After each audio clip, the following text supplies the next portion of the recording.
Good morning viewers.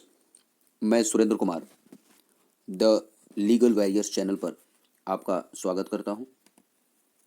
आज हम Uttarakhand police अधिनियम 2007 के अध्याय 9 का अध्ययन करेंगे।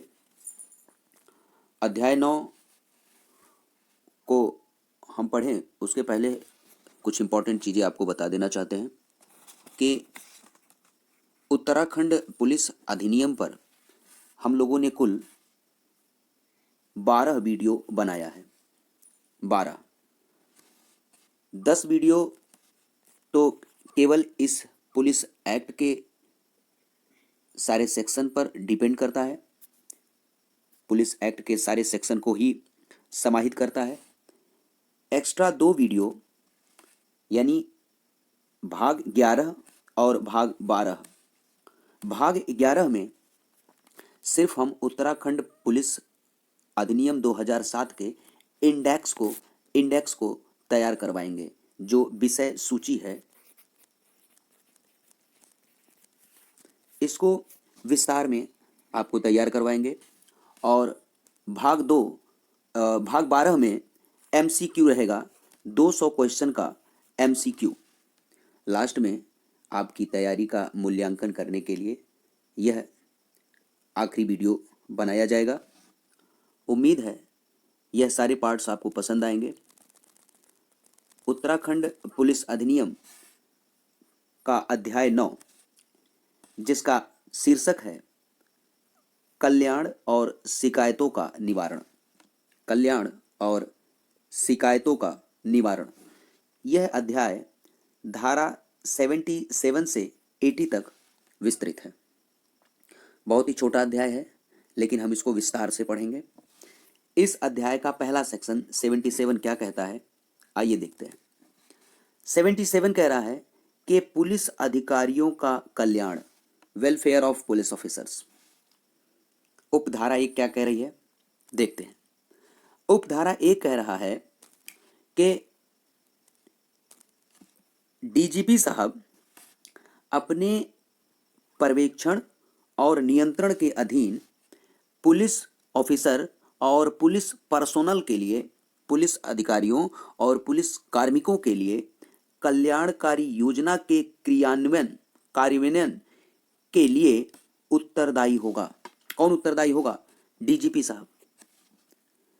अपने पर्यवेक्षण और नियंत्रण के अधीन पुलिस अधिकारी और पुलिस कार्मिकों के लिए पुलिस कल्याणकारी योजनाओं के कार्यान्वयन के लिए उत्तरदायी होगा। और उपधारा 2 क्या कह रहा है? उपधारा 2 कह रहा है कि राज्य सरकार डीजीपी को सहायता और परामर्श देने हेतु एक या अधिक पुलिस अधिकारी नियुक्त कर सकेगा। कौन नियुक्त करेगा? State government. किसकी सहायता और परामर्श के लिए? डीजीपी साहब को एक या अधिक पुलिस ऑफिसर नियुक्त कर सकेगा। और धारा 78 क्या कह रहा है? धारा 78 कह रहा है कि पुलिस कल्याण ब्यूरो। उपधारा 1 क्या कह रहा है? उपधारा 1 कह रहा है कि एक पुलिस कल्याण ब्यूरो होगा, एक पुलिस वेलफेयर ब्यूरो होगा, जिसका प्रधान अधिकारी कम से कम डीआईजी रैंक का अधिकारी होगा। जिसका प्रधान कम से कम डीआईजी रैंक का अधिकारी होगा। और उपधारा 2 क्या कह रहा है? उपधारा 2 कह रहा है कि ब्यूरो के कार्य और कर्तव्य पुलिस के लिए कल्याणकारी योजनाओं का प्रशासन और अनुश्रवण सम्मिलित है। और इसमें ABCDE इत्यादि आते हैं। क्या है ए? ध्यान दें। ए कह रहा है चिकित्सा। कैसी चिकित्सा? 2 स्टार लगा हुआ है। चिकित्सा, पुराने और गंभीर बीमारियों की चिकित्सा। किसकी? पुलिस अधिकारी की, पुलिस पर्सोनल की, या उनके आश्रितों की। और बी कह रहा है ड्यूटी के दौरान चोट लगने पर पुलिस अधिकारी और पुलिस पर्सोनल को चिकित्सा सहायता मेडिकल असिस्टेंस। और सी कह रहा है कि सेवा के दौरान मृतक व्यक्तियों के निकट संबंधियों को वित्तीय सहायता, फाइनेंशियल असिस्टेंस, वित्तीय सहायता। और डी कह रहा है कि पुलिस अधिकारी और पुलिस पर्सनल के आश्रितों को उपयुक्त कौशल में शिक्षा, व्यावसायिक परामर्श और प्रशिक्षण के लिए उपाय किए जाएं। और ई है सद्भाव पूर्वक कर्तव्यों के पालन में समुचित विधिक सुविधाएं। ब्यूरो का कार्य और कर्तव्य हम पढ़ रहे हैं। और उपधारा 3 क्या कह रहा है? उपधारा 3 कह रहा है कि ब्यूरो की संरचना, शक्ति और कार्य कैसा होगा? जैसा राज्य सरकार विहित करे।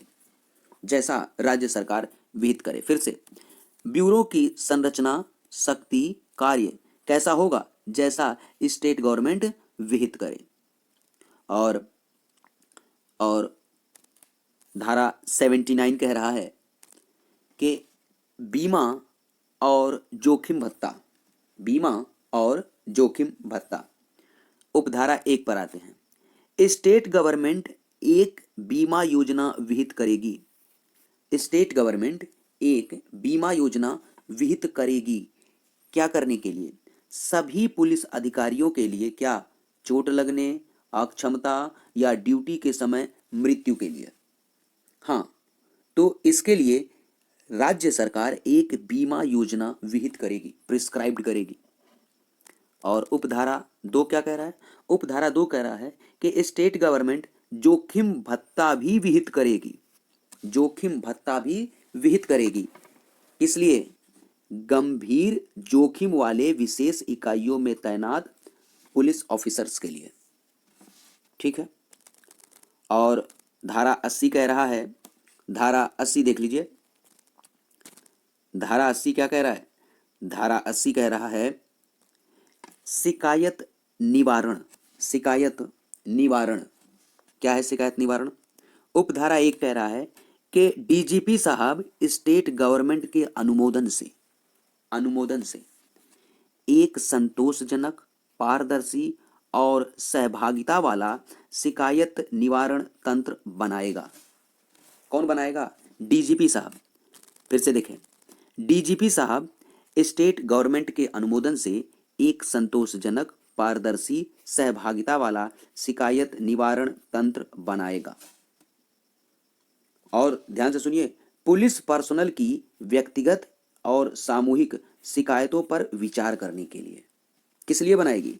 इसलिए बनाएगी पुलिस पर्सनल की व्यक्तिगत और सामूहिक शिकायतों पर विचार करने के लिए। और जो शिकायतें होंगी वह उदारता पूर्वक प्राप्त की जाएंगी, उदारता पूर्वक। और उपधारा 2 क्या कह रहा है? उपधारा 2 कह रहा है